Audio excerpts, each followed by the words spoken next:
BLU has sent me 3 of their most recent budget smartphones, the BLU Energy X Plus, the BLU Vivo Selfie, and the BLU Studio C 5+5.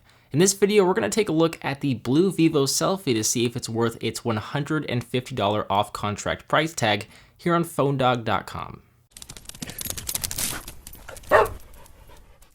Hey Phone Dogs, BooHD here, and BLU sent me their latest flagship budget smartphone, the BLU Vivo Selfie, not to be confused with the BLU Selfie that we reviewed not too long ago here on Phone Dog. The BLU Vivo Selfie features some pretty high-end specs in a more minimal build, costing just $150 off contract.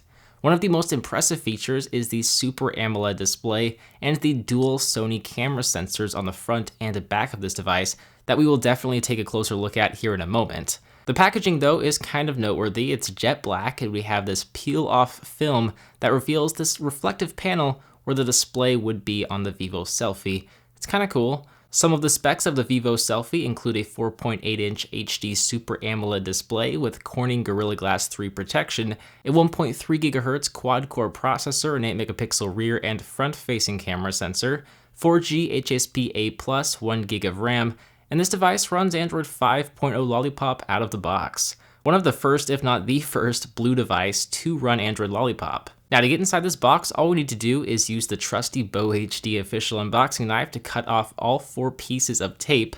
This knife gets a lot of on-screen time in this video, but once we do that, then we can slide off the top and we'll find the Vivo Selfie sitting right on top. So this is a relatively small device. We will take a closer look here in a sec. We do have several accessories underneath. So first of all, we have a micro USB charging cable here. There's a pair of earphones with removable tips and some basic SIM card removal information and a quick start guide. As if that's not enough, we also have a screen protector and an included hard plastic clip-on case, which is always nice to have, especially included here in the box. The last 2 items are a US wall wart, and then I actually didn't realize this was included, but BLU includes a full-on selfie stick here. How hilarious is that? I mean, what's a selfie phone without a selfie stick, right? It can be extended, and we have a dedicated shutter button above the handle to capture all of your selfies. So you got a selfie phone and a selfie stick bundled together in the same box. But let's take a look at the Vivo Selfie and take off all of that plastic. It's a pretty sleek and simple device. Once again, it's fairly small. Not everyone likes large smartphones, so it's pretty nice to see BLU release a more compact smartphone with a 4.8-inch display. If we take a closer look around the device, we'll find a volume rocker on the left-hand side, a power sleep on-off button, and a dedicated camera button. Nothing is up top, and there's a micro USB port and 3.5mm headphone jack on the bottom.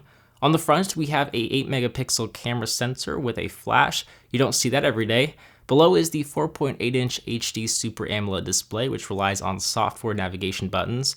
The back is also home to an 8-megapixel camera sensor and flash with a speaker grill and a BLU logo.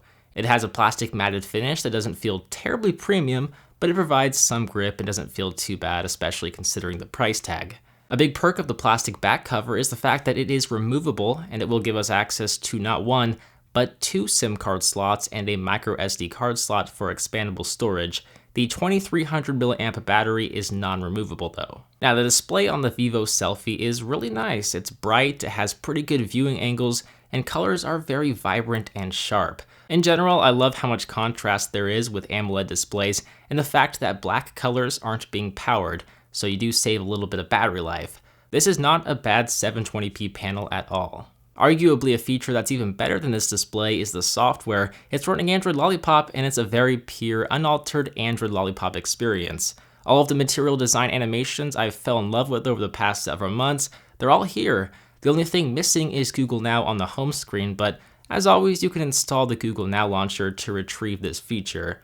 If you're a huge fan of stock Android like I am, you're really going to enjoy the software experience on the Vivo Selfie. Performance, on the other hand, is okay. It does feature a quad-core processor, but with 1 GB of RAM. It doesn't offer the fastest experience, apps open up quick, and multitasking is definitely still possible, but I did notice some stuttering here and there. With basic tasks like navigating the device, checking and updating social media, this phone works pretty well. It seems like it'll work just fine. It's the demanding apps that will really put this processor to the test. What's really neat about the Vivo Selfie is its 2 camera sensors. We have 2 8-megapixel camera sensors, one on the back and one on the front.